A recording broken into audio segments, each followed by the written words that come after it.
Dia, gente. Eu acho que se acender a luz do templo, o povo dá um bom dia com mais vigor. Bom dia, gente. Bom demais estar em casa novamente. E antes de pregar, 3 parênteses eu queria fazer. Por que estar em casa? Na última semana eu tive a oportunidade de estar em Curitiba, falando sobre discipulado com algumas igrejas. E eu estava num dos cultos que eu iria ministrar. E sempre que acabava uma canção, eu batia palma. Falei, cara, mas eu não estou na Igreja Luz. E o povo lá, sério, formal, bons presbiterianos lá. Né? Nós somos os presbiterianos mais diferentes. Então é bom estar em casa, saber que aqui a gente tem liberdade de adoração, a gente pode celebrar o Senhor com as nossas palmas, com as nossas mãos, e assim celebrarmos com a nossa existência. Segundo parênteses que eu queria deixar com você, hoje à noite, você que é membro da nossa comunidade, você tem um compromisso às 18 horas. É um compromisso, eu estou como seu pastor convocando você para estar no culto dessa noite. Mais uma vez, a nossa igreja tem a oportunidade de ordenar um dos nossos. Mais um pastor sai do seio da nossa igreja e assume o ministério pastoral. E nós, como igreja, nós devemos estar aqui. Teremos o culto normal, mas depois nós teremos a cerimônia de ordenação do pastor Mateus. E sim, você vai perguntar assim, nossa, mas ele ainda não é pastor? Presbiterianamente, ainda não. Vai ser ordenado essa noite. Mas isso não impede, como ele já tem feito esse ano, de cuidar de vidas, de pregar e estar pastoreando a sua vida. Por isso que nessa noite você tem eu tenho uma convocação para você, um desafio. Estar aqui para juntos com Mateus, juntos com o reino de Deus, ordenar ele ao sagrado ministério, terminar uma fase, eu não sei se você sabe, mas um pastor presbiteriano para chegar até esse ponto que o Mateus está, pode levar de 6 a 8 anos. Quanto tempo você levou, Mateus?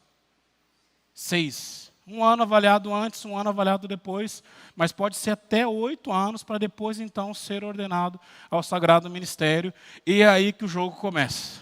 Até agora é fácil, depois se torna pastor, é mais difícil. E terceiro parênteses que eu queria falar antes da mensagem dessa manhã. Meu irmão, nós somos uma igreja que deseja urgentemente no seu coração criar uma comunidade de discípulos do Senhor. Isso é a Igreja Presbiteriana Luz. E para que a igreja seja uma comunidade de discípulos e não uma comunidade de consumidores, ou seja, você vem aqui na igreja, você recebe, você pode participar do louvor, cantar, receber boa palavra, ter um ar-condicionado, ter um bom almoço para você comer depois, você precisa servir. Você precisa servir. Você que é a igreja, você está aqui para servir também. E nós temos vários ministérios que precisam urgentemente da sua vida. Então, se você não sabe, pastor, eu já estou aqui na igreja há 6 meses, eu não sei onde é que eu posso servir, você pode me procurar. Pode procurar o pastor André, pastor Mateus, você pode procurar os missionários da nossa igreja. Meu irmão, o que mais tem nessa igreja é lugar para você trabalhar. Então, fica sentado no banco, não. Vem trabalhar com a gente. É tão bom chegar aqui, ouvir boa música, como a gente ouve, boas palavras, ter um ar-condicionado, mas é muito melhor mesmo, quando você está desse lado servindo. E eu quero te dar esse desafio nessa manhã também. Pois bem, mensagem dessa manhã, para darmos continuidade à série de exposições que estamos fazendo sobre o Encontros por uma Nova Vida. Eu quero te fazer uma pergunta então nesse momento. Eu vou te dar 3 situações. E você me diga em qual delas você se encontra. Primeira, de pessoas não cristãs. Pessoas que não conhecem a Jesus. Talvez ouviram falar a respeito dele. Talvez ouviram falar a respeito de um homem que dividiu a história. Mas ainda não tem uma relação com ele. Ou você está num grupo de cristãos. Pessoas que ouviram falar de Jesus. Têm um certo entendimento do Evangelho, sabem que domingo precisam estar numa comunidade cristã, porém a sua vida ainda não é muito condizente com o Evangelho. A nossa geração não é diferente da geração de Jesus, mas nós conseguimos particionar a nossa vida. Somos crentes aos domingos pela manhã e domingo à noite, mas durante a semana não. Somos crentes em algumas áreas e ações da nossa vida, em outras áreas não. Isso é ser cristão. Você tem um conhecimento do Evangelho, ele talvez está na sua mente, mas ainda não está no seu coração. Esse é o segundo grupo de pessoas. Mas há um terceiro grupo de pessoas, que são os cristãos nascidos de novo. Pessoas que compreenderam o Evangelho, entenderam a graça do Senhor Jesus Cristo e agora submetem a sua vida a viver como discípulos dele. Ou seja, não é mais eu, não é mais você que existe, não são mais as minhas e as suas ações, mas nós vivemos então nesse mundo para viver sob a tutela agora do Senhor Jesus Cristo. Esses são os cristãos nascidos de novo. E eu colocaria um asterisco ali, esses são os discípulos de Jesus. Os verdadeiros discípulos, que compreendem o Evangelho e que aplicam o Evangelho na sua história de vida. Hoje pela manhã e à noite nós vamos falar sobre isso. Agora pela manhã a minha função, meu desejo é deixar só várias e várias perguntas na sua mente, para que à noite a gente possa responder algumas delas. E para isso eu queria que você abrisse sua Bíblia no Evangelho de João, capítulo 3. Nós vamos ler do verso 1 até o verso 21.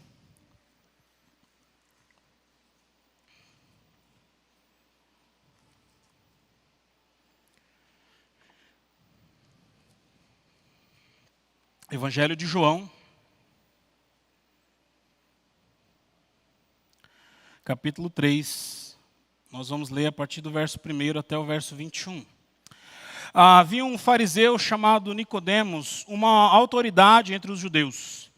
Ele veio a Jesus à noite e disse: Mestre, sabemos que ensinas da parte de Deus, porque ninguém pode realizar sinais miraculosos que está fazendo, se Deus não estiver com ele.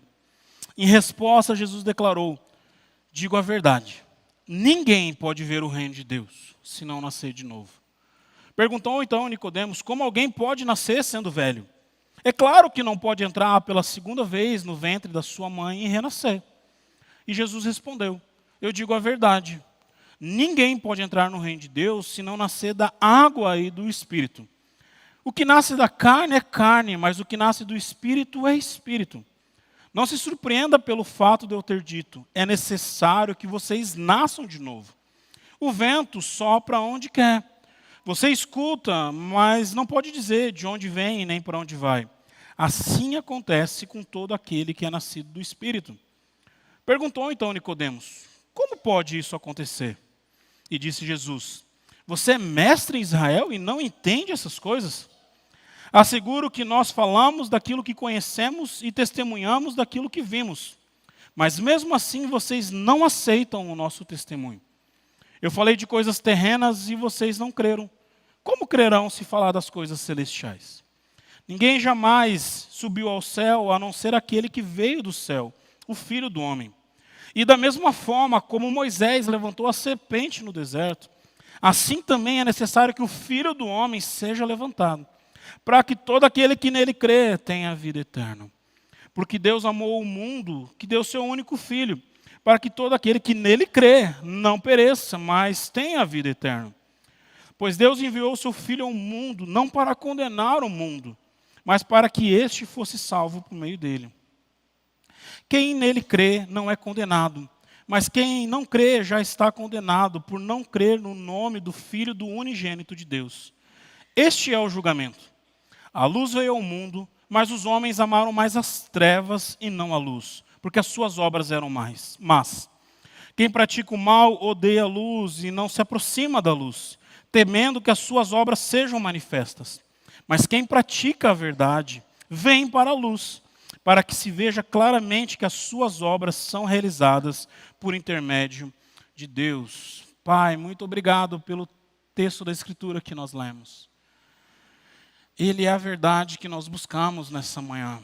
Conhecer o teu coração, para que possamos assim viver como discípulos do Senhor nessa geração. Encontra, Deus, em nós tudo aquilo que não convém a Ti.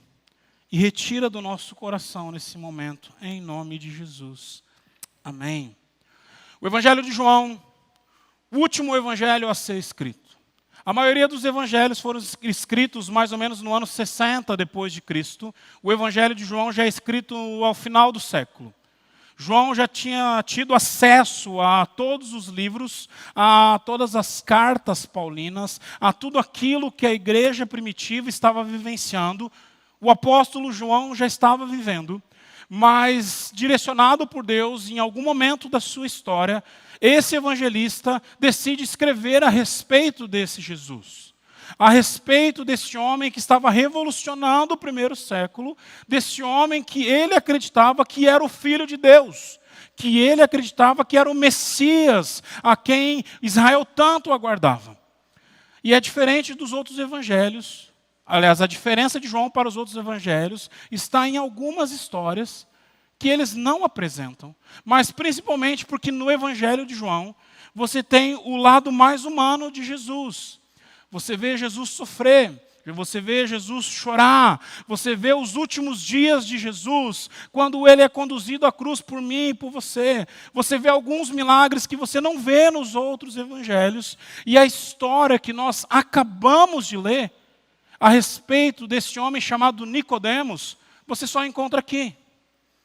E é interessante que nesse evangelho, que era direcionado agora para uma igreja que partia para a sua maturação como igreja, já estava há muitos anos vivendo como comunidade cristã, os líderes já haviam despontado, a primeira geração de cristãos já havia morrido, o apóstolo Paulo já havia partido, os outros apóstolos já haviam morrido, Timóteo, Tito e outros homens do primeiro século já lideravam a igreja. É para essa igreja que o apóstolo João então decide falar sobre novo nascimento, sobre mudança de estrutura, sobre mudança de postura.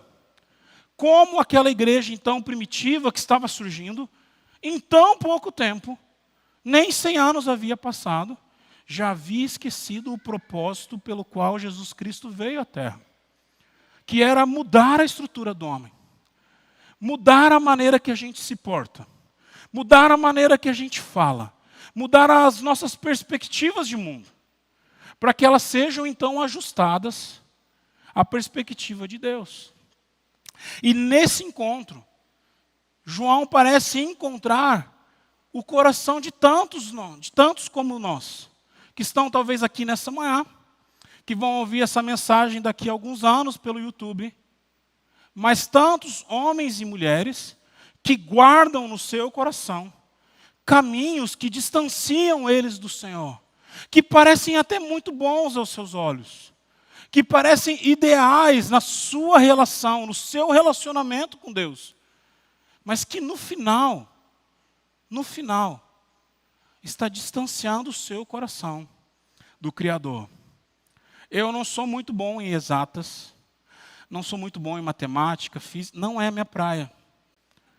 Mas essas linhas paradoxais, basta você mudar 1 milímetro no início dela, e você vai ver que lá no final, a distância se tornou gigantesca. O tempo vai passando, e quanto mais essas linhas caminham lado a lado, mais elas vão se distanciar. Quando nós olhamos para Nicodemos, e os caminhos que nós vamos perceber nessa manhã, 2 caminhos pelo menos, você vai perceber que se você distanciou um pouquinho, em algum momento da história da sua vida, talvez hoje o seu coração está completamente distante do Senhor. E eu tenho uma boa notícia, essa vai assim, de lambuja, no começo do sermão. Há ainda tempo de se arrepender. Antes dos céus se rasgarem, sempre há tempo da gente se arrepender dos caminhos errados que nós estamos trilhando. A primeira verdade que eu queria que você guardasse, o primeiro caminho que eu queria que você guardasse nessa manhã, tem a ver com o seu coração. Com o seu coração. E para isso eu queria que você olhasse para a vida de Nicodemos. Perceba quanto Nicodemos foi arrogante, petulante e orgulhoso nesse encontro que ele teve com Jesus. O texto fala que ele procura o Senhor Jesus à noite, porque ele não queria ser visto pelas outras pessoas. Ele começa o seu diálogo com Jesus dessa maneira. Vai, Rodrigo, aqui.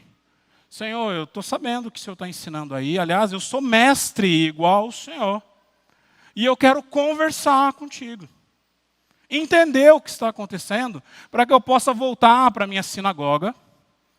E eu possa, então, acalmar o coração das pessoas. Afinal de contas, o Senhor é tão novo, um novo rabi que está surgindo aqui em Israel. Então, eu quero conversar com você. Ele bajula o Senhor, verso 2. Ele faz uma autopromoção dele, no verso 3. Ele tenta demonstrar que ele tem o controle de toda a situação do que está acontecendo, no verso 4. E as duas perguntas iniciais dele demonstram isso. Que o verdadeiro motivo daquele encontro, o real motivo dele estar à noite tendo um encontro com Jesus, na verdade era mostrar para Jesus que ele estava completamente errado. Que os caminhos que Jesus estava seguindo naquele momento estavam equivocados. E que talvez ele, o grande Nicodemos, teriam algumas coisas para ensinar ao Senhor Jesus Cristo. E aí você descobre um altar que muitos de nós temos no nosso coração chamado orgulho. Orgulho. Nós nos achamos bons. Nós nos achamos autossuficientes. Nós declaramos a todas as pessoas que nós não precisamos de ninguém. Nós somos fortes. Nós somos inteligentes. Nós somos a melhor geração. Talvez se nós olhássemos para Jesus agora, teremos tantas e tantas coisas para ensinar a respeito do ministério de Jesus. Para mostrar para Jesus que ele está direcionando errado. Fazendo as coisas equivocadas. E aí talvez você olhe para mim e diz assim, não, pastor, o senhor fala pelo Senhor. Eu não sou assim. Eu sou diferente. Então deixa eu te fazer uma pergunta e te contar uma seguinte situação. E ver se você não age dessa maneira.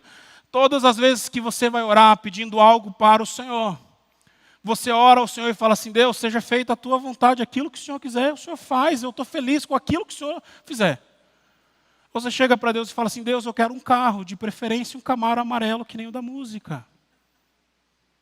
Deus, eu quero um emprego, de preferência aquilo que os meus sonhos, as minhas aspirações, aquilo que eu desejei, se cumpra nisso. Deus, eu quero. Deus, eu quero. Deus, eu quero. Mas faz da minha maneira. E por acaso, você acha que quando você ora dessa maneira, o seu coração é diferente do coração de Nicodemos? Eu acho que não. Porque da mesma maneira, eu e você, seres mortais, seres que são como poeira, estamos olhando para o Criador do universo, dizendo, se o Senhor fizer assim, eu acho que vai ser melhor. E aí nós descobrimos que para que isso seja quebrado, para que isso seja destruído e destronado no nosso coração, precisa haver quebrantamento. Você precisa tirar essas frases do seu vocabulário. Eu não preciso de ninguém. Eu não preciso de nada além de mim.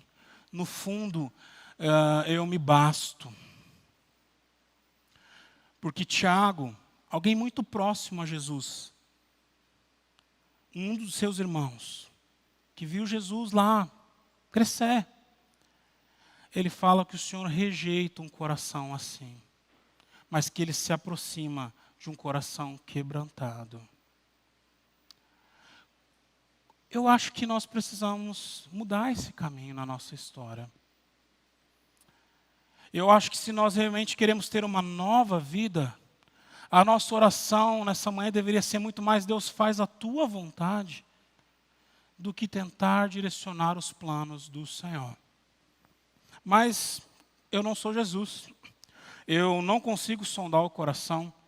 Tem um coração que eu tenho tentado sondar há 20 anos, que é o da minha esposa, e olha, cada dia ela me surpreende com umas coisas. E eu não consigo descobrir quem dirá sondar o coração da minha comunidade. Mas eu só acho que a gente precisa quebrar o orgulho do nosso coração.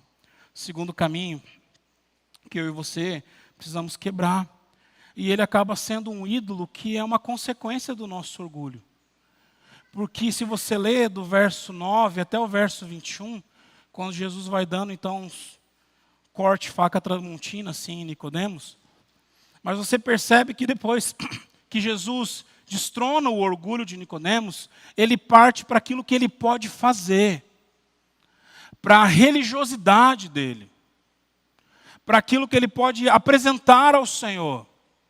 E nós muitas vezes fazemos a mesma coisa. Então, se nós precisamos construir e realinhar o caminho do nosso coração, nós também nessa manhã precisamos realinhar o caminho da nossa religião ao Senhor. Rapidamente você pode conceituar a religião como o ato do homem tentando se religar a Deus. Isso é o conceito religião. E aí você já pode construir algo melhor nesse conceito. Porque nós fazemos parte de um movimento onde não é nós tentando religar ao Senhor, nos religarmos ao Senhor. Pelo contrário, no nosso caso é o Senhor que abre mão da sua glória para nos alcançar. Já precisamos realinhar aí. E Nicodemos, ele tenta por várias vezes falar para Jesus, como no verso 10, a respeito da sua religiosidade, de como ele tem feito coisas, de como ele era poderoso, de como ele era um grande mestre em Israel. E aí no verso 10 você percebe algo interessante, um ar meio irônico de Jesus. Eu pelo menos leio assim. Jesus vira para Nicodemos e fala: você não é mestre em Israel? E não compreende essas coisas? Não sabe disso que eu estou falando? Eu falei de coisas da terra e você não entendeu. Como você vai entender das coisas do céu? Só existe uma pessoa que pode falar disso, é o Filho que de lá desceu. E aí Jesus começa a mostrar qual é a boa e verdadeira religião. E ele começa a falar, não sei se você prestou atenção, pelo menos 3 vezes ele cita a fé. Para que todo aquele que nele crê não pereça. Para aquele que nele crê, para aquele que nele crê.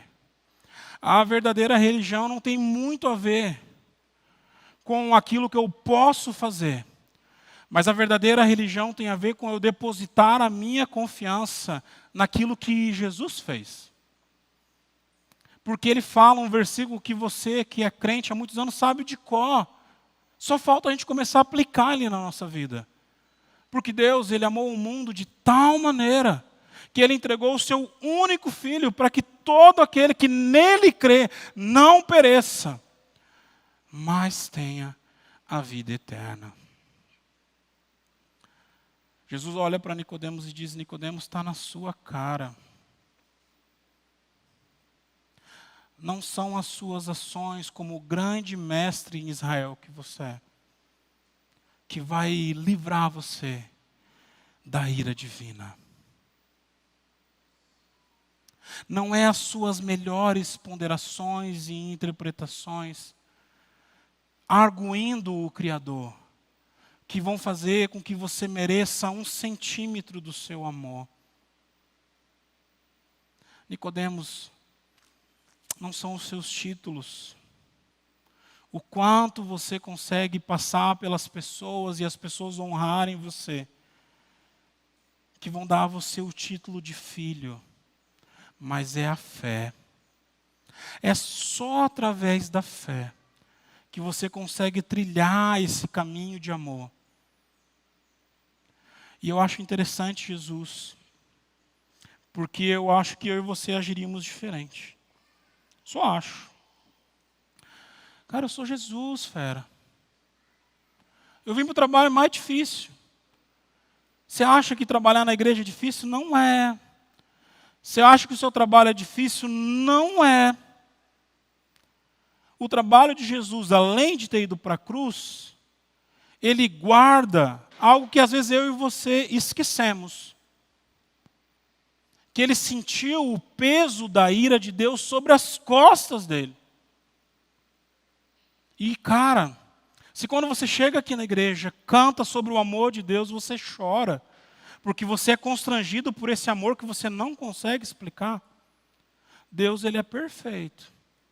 A ira dele é tão grande quanto o amor dele. O peso da sua ira é tão poderoso quanto o peso do seu amor. E talvez eu não teria tanta paciência se eu soubesse do que está me esperando. Mais para frente você vai ver uma mulher chorar e secar os pés de Jesus com seu cabelo. Você vai ver um cego berrando e gritando a respeito desse filho de Davi, para que ele tivesse misericórdia dele. Você vai ver um leproso se ajoelhando na presença desse Jesus e dizendo: ó, se você quiser, você pode me purificar. Para que eu ia gastar o meu tempo com esse grande teólogo chamado Nicodemos? Tão dono de si, tão cheio dele, tão completo. Eu acho que Jesus conhecia a nossa geração. Só acho. Uma geração que se acha tão cheia de si. Cheia de teólogos de internet. Que eu não sei qual é os piores, se é os de internet ou os fora dela. Pessoas tão cheias do seu conhecimento. Pessoas tão cheias de tudo aquilo que elas podem entender a respeito de Deus e fazem de Deus não mais o Senhor, mas o seu objeto de estudo. Eu não sei se houve uma geração tão distante como a nossa, que conhece tanto o seu objeto de estudo, mas está tão distante dele. E aí, quando eu olho para essa religiosidade de Nicodemos, eu penso, é por isso que essa história está aqui.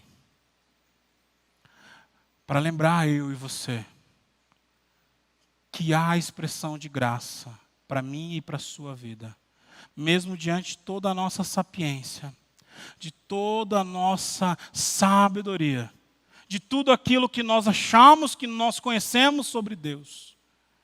O que Ele mais deseja de mim e de você é saber que Ele foi levantado num madeiro, que Ele sofreu numa cruz, e que todo aquele que se quebrantar aos pés desse crucificado vai encontrar o verdadeiro amor de Deus. Pastor, o senhor está dizendo que a gente não tem que estudar. Pastor, o senhor está dizendo que a gente sabe demais, mas não tem relação com Deus. Eu não estou dizendo nada, fera. Agora, se o Espírito Santo está dizendo isso no seu coração, toma chá de senso. Porque é tempo de você mudar. É tempo de você deixar essa vida tão cheia de si e se quebrantar ao Senhor. Talvez estejamos com o caminho do nosso coração longe do Senhor. É normal. Você erra o GPS que está indo para a sua casa. Você acha que você não vai errar o caminho da sua espiritualidade? É normal. Não é normal você não se arrepender e não voltar para a rota exata. Talvez você já está há tanto tempo na igreja, tanto tempo sendo religioso, tanto tempo conhece as coisas de frente para trás, de trás para frente, sabe o nome de todos os apóstolos, sabe o nome de todos os reformadores, sabe o nome de todos os livros da Bíblia. Fala assim: pastor, eu vivia na época que tinha gincana bíblica, eu ganhava todas. Mas essa religiosidade hoje está tão fria que você não sente mais o Senhor. Nessa manhã, talvez é tempo de você voltar para o básico, para o simples. Orar. Chegar para esse Deus e dizer: eu sou um miserável pecador, que carece da grandeza do teu amor. E se não for o Senhor, eu vou perecer. Ainda há tempo, meu irmão. Feche os seus olhos. Vamos orar.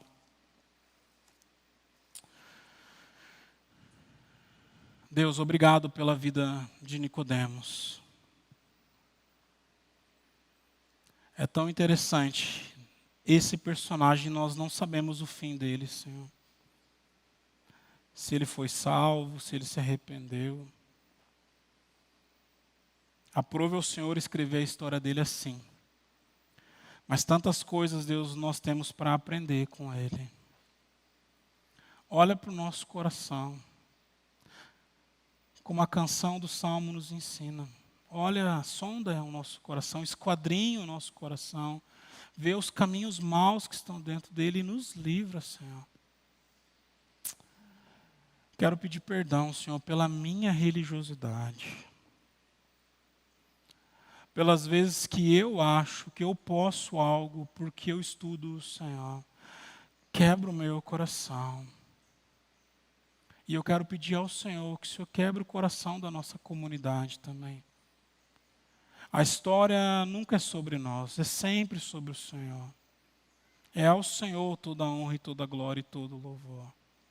Que a gente possa sair daqui nessa manhã refletindo sobre isso.